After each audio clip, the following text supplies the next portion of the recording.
Live from the Student Union, you are now listening to the one and only KLSU Tailgate Show.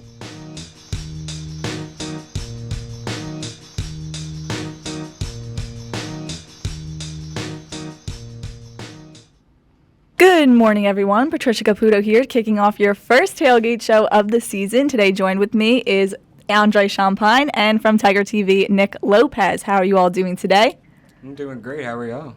I'm doing great. I'm good. I'm so glad to hear that. I'm ready to jump into this. I'm excited for this game. LSU will take on Florida State in New Orleans at the Superdome starting at 6:30 on Sunday. And let's just jump into these questions. I first off want to address the elephant in the room is who is going to be starting for LSU at quarterback this Sunday. Nick? We had a little theory we were talking about in the newsroom the other day. We think if it was going to be Jaden Daniels that Coach Brian Kelly would have announced it, but we think it's going to be Nuss because that element of surprise. So I think it's going to be Garrett Nussmeier. Andre? See, I disagree. I think it's going to be Jaden, but I think both players are. I think both of those guys are still going to play. I think he's going to use two quarterback system. See, now I think something a little different than both of you all. I do think it will be Jaden, but I think it will be all Jaden. I don't see Garrett getting in there unless we have a huge lead against Florida and you just don't want to risk an injury. What I think is that we're going to see from Jaden Daniels is a 2019 Jaden Daniels, like a guy who threw for 2,943 yards and 17 touchdowns, rather than the 2021 Jaden Daniels who had to run the ball a lot more because of the offensive line that probably wasn't the best there. But it is nice to know that you also have a mobile quarterback as well. Moving on, talking about our wide receivers at LSU, that has been a big advantage over the summer going into this season. Still with that question at quarterback, how much of an advantage do we have with those wideouts, especially with Kayshon Boutte coming back into the mix? I think LSU definitely has a big advantage, especially with Boutte. I don't think anybody on Florida State can really cover him, and I really expect a big game from him after being named a preseason All-American. But another name that I really have circled on my list is Kyron Lacey. Haven't watched a lot of his games, but I do know one of the football managers over at ULL. And when he announced he was coming to LSU, he was like, expect big things from him. So kind of excited about that. I would agree. Kayshon Boutte is just Kayshon Boutte. They're going to have to double team him if they want. They're going to have to get safety help from those guys to cover Kayshon, but I think Malik Neighbors and Jeray Jenkins are going to be those guys that step up. Yes, I agree with you. We do have Malik Neighbors expected to play in the slot. Then you have Kayshon Boutte, who possibly could be double-teamed. We have 5 wide receivers returning this season who had a 350-yard-plus season last year. And also you have Jack Besh and Brian Thomas Jr., names that we didn't even mention, who we possibly won't see in the starting lineup, but are still great guys to put in when we feel that we need some help. Looking out, guys, just who should we look out for this LSU offense? We talked about the big names. We're talking about Jaden Daniels, possibly Garrett Nussmeier, and Kayshon Boutte. But what's a guy who you think is a little under the radar who we should be looking out for this Sunday? The ones that I'm looking at, like I said, Kyron Lacey, just kind of seeing what he's going to do. Then Noah Cain is next on my list, seeing how he's going to fill in for John Emery while he's out on his 2-game suspension. But then also, I like the young talent, so I'm kind of excited to see Will Campbell in the offensive line. See how he performed in his first game as a Tiger. I was going to agree. I was going to say Will Campbell for sure. He's going to dominate from the start, and he may be in like a little undisciplined, which is my only concern because he's going to make mistakes, those freshman mistakes. But I also think tight end Mason Taylor is going to have a huge game. That's exactly what I was going to say. Mason Taylor is a guy to look out for because coming into this season, we had Jack Besh, who was moving back to wide receiver, which he played in high school, and you had a question at that tight end position of who was going to take on that role. And Brian Kelly in a press conference this week said that he felt very comfortable with Mason Taylor, where at the start of the season we didn't have a tight end, and now they do have 4 pretty good tight ends, he said, along with Cole and also Nick Stories. As you mentioned, Nick, John Emery will not be playing for the 2 games. He will go under a 2-game suspension, and you'll have guys like Noah Cain coming in to try to fill that load along with like Armani Goodwin and Josh Williams. How will his suspension affect this game against Florida State? I really think that LSU is going to lean towards more of a running back by committee type thing for their first 2 games, but I'm more excited to see when Emery does come back because I think he will be playing with a chip on his shoulder. And not a lot of people know this, but I did go to high school with him, so I did see him his senior year, like when he broke out. So I'm kind of excited to see him return back to that form again. Yeah, definitely. Losing Emery is going to hurt us for sure, but I think guys are going to have to step up, especially if we want to win on Sunday. If we're not going to be able to rush, then we're not going to be able to win. And I think guys like Armani Goodwin in the red zone is going to be important, and Noah Kane with more open field is going to be that guy to go to. I would say the running backs are my biggest concern other than this offensive line, which we'll get to in a moment, just because this Emery suspension, we kind of expected him to be back. We didn't exactly know that this 2-game suspension was going to take us by storm. And then you have Noah Kane, who is a transfer from Penn State. You have Josh Williams and Armani Goodwin, who got limited playing last year due to Ty Davis-Price and Corey Connor trying to take on the load. So you don't have guys that have a ton of experience, and that's what concerns me, because no matter who your quarterback is, we still have to develop a healthy run-pass game. And I know that's growing pains that will happen as the season goes on under Brian Kelly. He's proven it before. But that is the one concern I have, other than, as I said before, this offensive line. So would you say that over the summer, having these spring practices, that this line has had enough time to mesh and form a system? I don't really know what to expect from this offensive line yet. I don't know if they've had the time, but they have said that Dellinger's looked good in camp after he's moved to center, so that's always a positive because center's like one of those main positions that you need. He's supposed to be the smartest guy on the field. And then going back to Will Campbell, still going to be fun to watch. He's a 5-star freshman. It's going to be fun. Right, I agree. I think our offensive line is, in my opinion, the biggest question that comes with this team. I think it could make or break our season. I think Anthony Bradford being at right guard is going to it's going to help tremendously on that right side, because Cam Wire, we've always seen him get hurt. So that's going to be another concern, is he going to stay healthy enough to stay at right tackle, or are we going to have to move him to guard? Another thing is, left tackle, Will Campbell, of course, he's going to be so exciting to watch. I do agree with you, but we have Anthony Bradford coming back, then you have Cam Wire. You have Miles Frazier, who is a transfer from FIU. And then you have Will Campbell, who Andre a few months ago said that he thinks he might be the best left tackle LSU has ever had by the end of his career.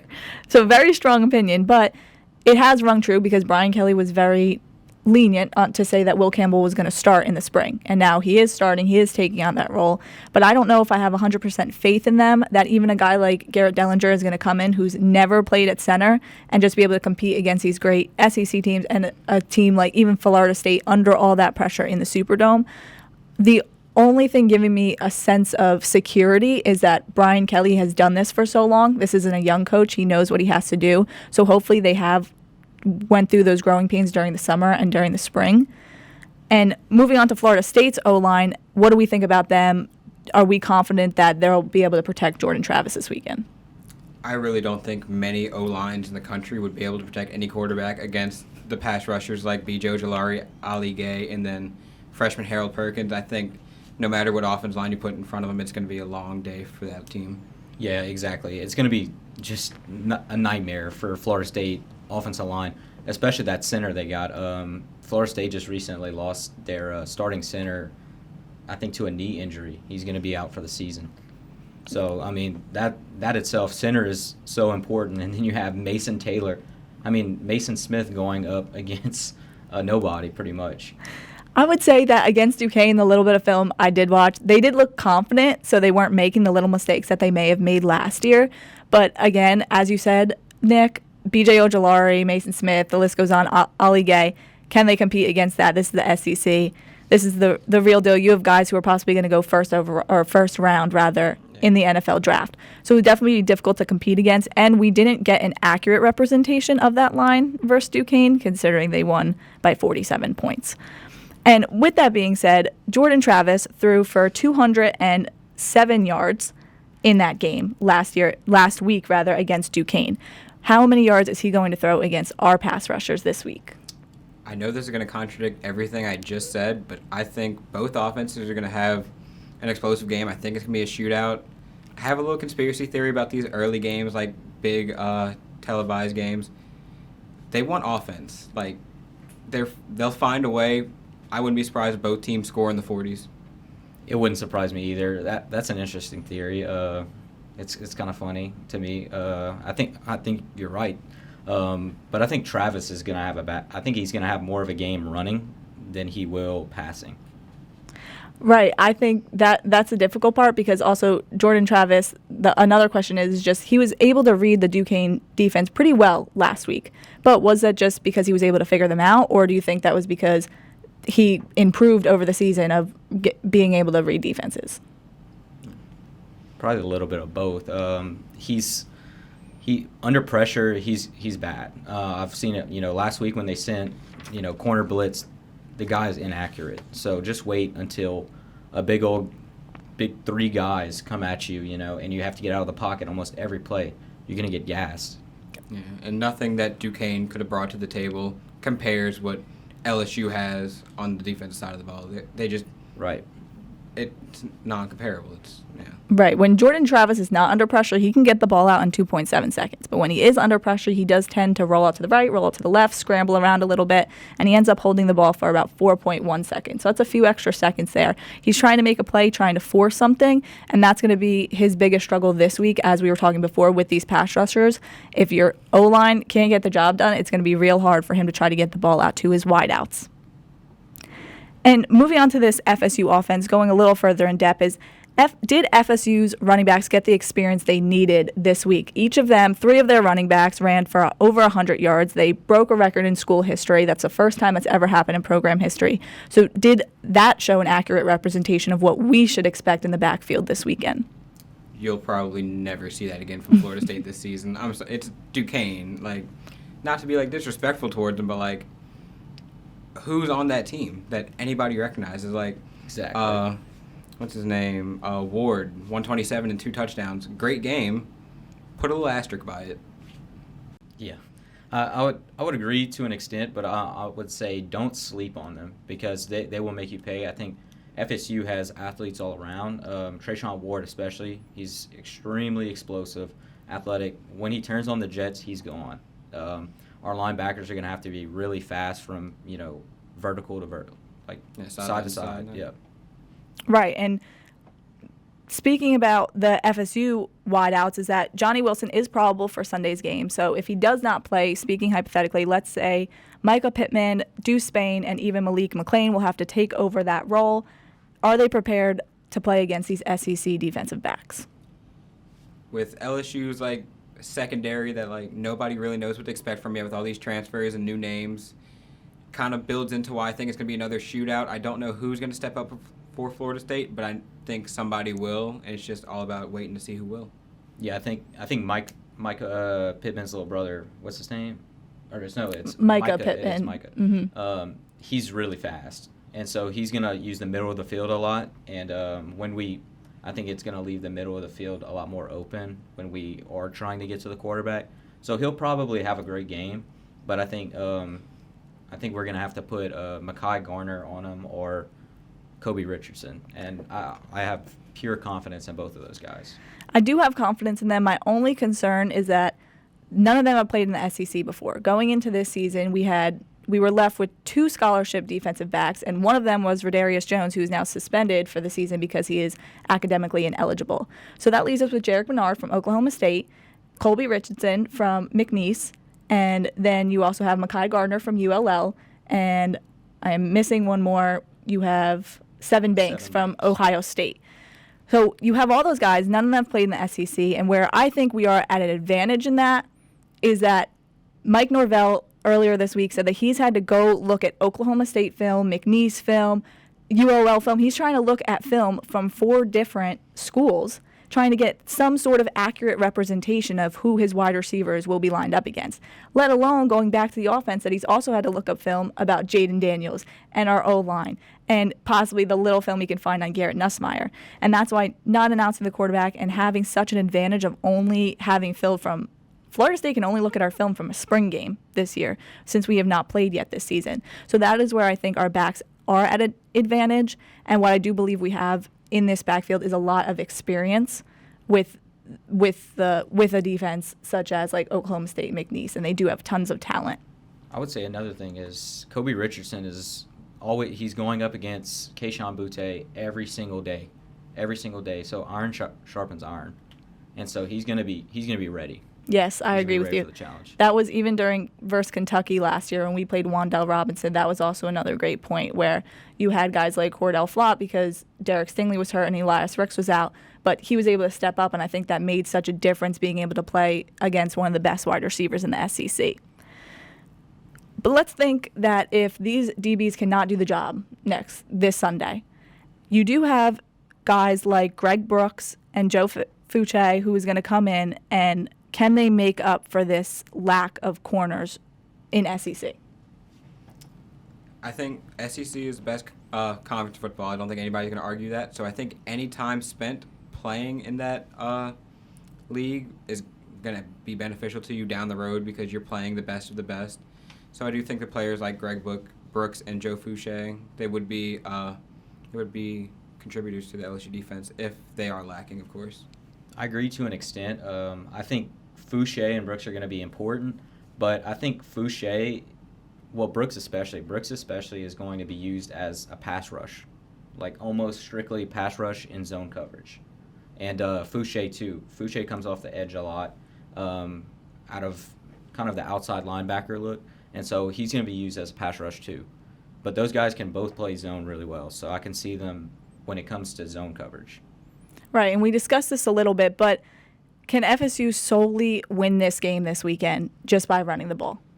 No, if they expect to attack LSU's front seven constantly and expect to win that way, my shootout theory is going to be shot down really quickly. It'll be a blowout. Yeah.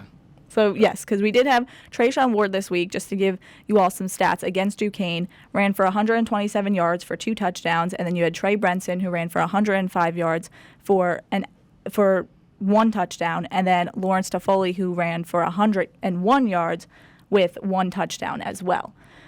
So you have these running backs who had a great game this week. Now you think that's going to be totally different. Andre, can you break down their similarities and possibly differences? They're just all athletic. When I watched them on Saturday, they're all just fast. They're all fast. They're built small, kind of like how Dalvin Cook was at Florida State. They only go for guys that are small and just elusive, and they can make you pay. Like, they were breaking tackles against Duquesne. That's not going to happen this week. They can be on their high horse or whatever, but they're not going to do that against guys who know how to tackle, like Greg Penn and Micah Baskerville, all those guys. Do you think if they do have this 3 running back system once again that it could possibly throw off our defense? I don't think so because they run the same plays with those running backs. If there was designs different for them, or if they had a different role, like pass game with a running back in the check down, maybe. But I don't think it's going to throw our guys off too much. And sorry, Nick, did you have something to say? Yeah, I think the only thing that can really be beneficial for Florida State and their 3 running back committee type thing they have going is just fresh legs. I think that's really it. But like you said, predictable plays, who can run what, and just LSU's not going to be fooled by it, I think. And is there anybody in this Florida State offense who you think might come out of nowhere that we should be looking for this weekend? I'm just worried about Jordan Travis. That's pretty much it. He's like a better Bo Nix. Mm-hmm. That's my comparison to him. He runs read options just like Bo Nix did. He can get out of the pocket fast. But if you throw pressure on him, he's not good. Yeah, going back to Travis, I think if he does get out of the pocket, that's where he can beat you. Keep him in the pocket, keep him contained, pressured, and then I think you're right there. The little bit I read about Florida State at practice this week is that Jordan Travis was connecting with guys like Malik McClain, and also a guy that I would look out for is another guy in the tight end room similar to LSU, Brian Courtney. That was a guy that Jordan Travis was also connecting to well this week at practice. And speaking of this, now we're going to move on to this defenses for both LSU and FSU. How important would you say for FSU's defense to get to the quarterback? I think it's major because whoever is starting for LSU, they know if they mess up enough, they got another guy breathing right down their neck. So if Florida State can bring pressure, get them uncomfortable, get in the quarterback's head a little bit, whoever it is, it could be a deciding factor in the game.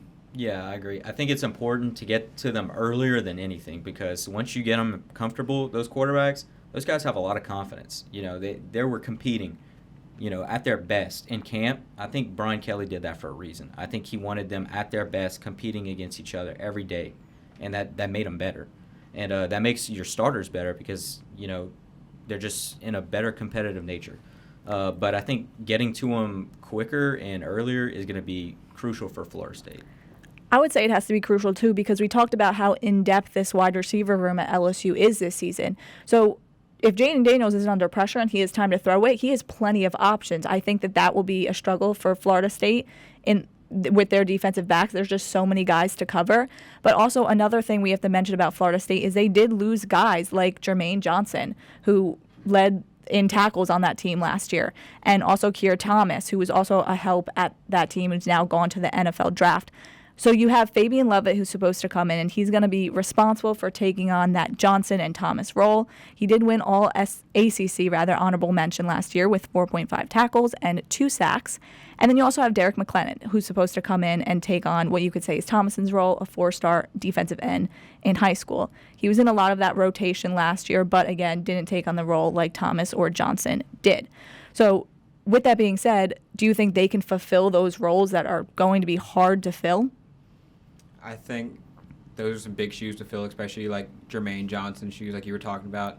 He was a first-round pick. Like, they don't just pop out of nowhere. Like, They don't just breed those Yeah. guys, yeah. like And if you look at Johnson's journey, he didn't just get to Florida State either. He went to a JUCO program for a little bit.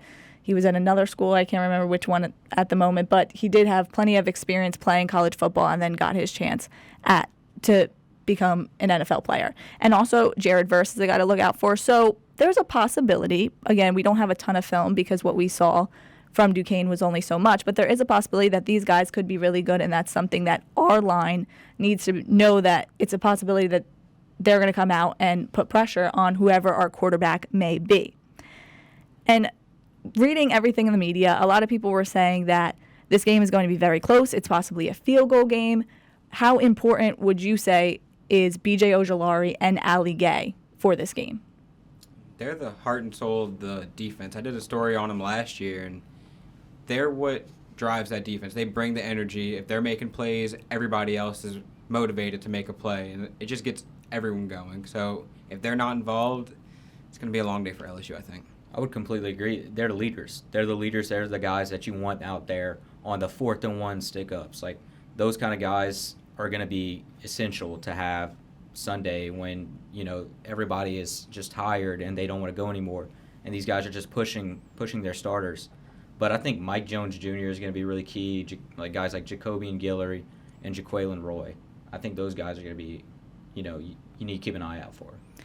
With so many questions at offense, I think they have the quarterback battle handled, but with the questions at running back, offense, the O-line rather, I think that our defense is going to be key. We saw what they did last season with a team that wasn't very good. You had a lot of off-the-field issues that we weren't aware of, but they were able to pull it together despite their injuries, and B.J. Ojolari and Ali Gay were a very big part of that, and I think they are the reason that we win this game this week, not so much our offense. I think we'll score points, but being able to contain Florida State will be the most important part of this game. And as I said before, a lot of people were saying that we're going to win by a field goal. So do you think that now Cade York left LSU? He was the first ever kicker drafted who went to LSU. He was drafted by the Cleveland Browns this offseason. Who is going to fill that role, and how big of a role does he have to fill? I think it's going to be Nathan Dibert. I think he has the most experience. You just have to kind of put your trust in one kicker and hope it doesn't, fail. Kicker is so important, though, because last year, you could rely on getting to, like, the opposing 40-yard line. You could be like, we could take points here, but now you can't do that. These guys are not nearly as good as Cade York, and we're going to have some problems with the special teams. I could see it. Yeah, LSU's been kind of spoiled at kicker recently with Cole Tracy, and then the transition to Cade York. Like, can't get much better than that, but I think now is where, like, that trend end of, like you were saying, getting to the 40-year guaranteed 3 points. But I would say Dibert's experience does put him over the top to, like, be the starting kicker, but anything could happen, misses a couple kicks, and next guy up. So with Dibert, what you might have seen this summer or in the spring game, would you say that if we get down to a point where a field goal is going to win the game, we have 3 seconds left, are you trusting him to go out there and kick it? I think so. Yeah. You have to. Yeah, you Right. can't do anything stupid. Right. My only concern is that he's a freshman, but again, with Brian Kelly, and he's been through this before, this isn't anything new, so that's what does give me a little sense of comfort, you could say, where he knows what he has to do. He knows what it entails to get the job done, right? So I think Dybur is the best decision, but I do agree with you, Nick, that we have been spoiled, especially with Cade York, and knowing that last year when Max Johnson couldn't get the ball out to the wide receivers or our O-line didn't block enough, we were able to go out there and say, okay, Cade York, get some points on the board for us. That Auburn game alone, Cade York practically won that game, or nearly won that game for us because of all the points that he had scored for us. One of my last questions are that Florida State is very consistent. They have Mike Norvell. They've had this head coach for a few years now, and you have a team that's coming back and kind of just picked up where they left off last year. Whereas LSU has a lot of new players, a lot of new transfers, some suspensions still looming around, and again, that lingering quarterback question that was a battle all summer that Brian Kelly only knew who was definitely going to start about a week ago. Can consistency beat a talented team? Yeah, for sure. We saw it last year in Los Angeles, so we could also see it this year. Mike Norvell is a great coach, and I think Florida State will give us a great game. They're going to make us work for it. We're not just going to be able to go into the game thinking we can beat them. We're going to have to play this game like it's Bama or it's any SEC game. So, I think our coordinators are just going to have to call a good game. Be aggressive. It's the first game. Yeah, I think Brian Kelly's coming out on Sunday. He wants to prove he was the right guy that LSU hired because during the offseason, his name really wasn't thrown around. But after Lincoln Riley was hired at USC, everybody was like, who's next? And Brian Kelly wants to show that he was him, like he's that guy. So what are your predictions for this game? I'm going to say 34-24 LSU. Yeah, I do think they cover. I think it will be a shootout. I'll go 41-35. I'm going to say that it's a little bit of a lower scoring game. Well, similar to what you said, 31-21. I'm going to say that we have a field goal early in the game, and then we score a touchdown toward the end of the game to close it out and to finish it off. The last bit that I wanted to mention real quick was this quarterback battle, going back to that Brian Kelly said that he told his team on Monday, and they have kept it a secret. So just what does this say about this team and the discipline that he's instilled in them? Yeah, I think Brian Kelly, he knows how to lead a team the right way. Has always had very disciplined players.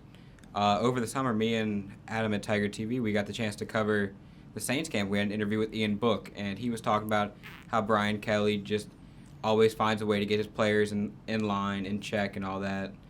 And that's just how Brian Kelly's system works. Yeah, right. He's disciplined first, which is awesome to see.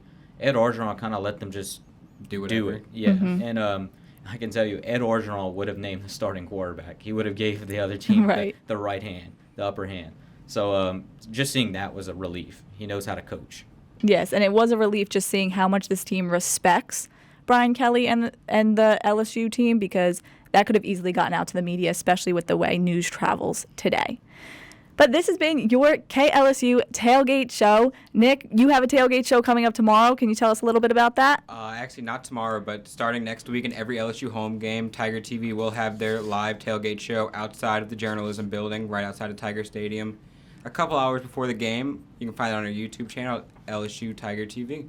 And if you like today's show, you can come back to next Friday, where we will be live in the Student Union with a special guest, Cam Thomas.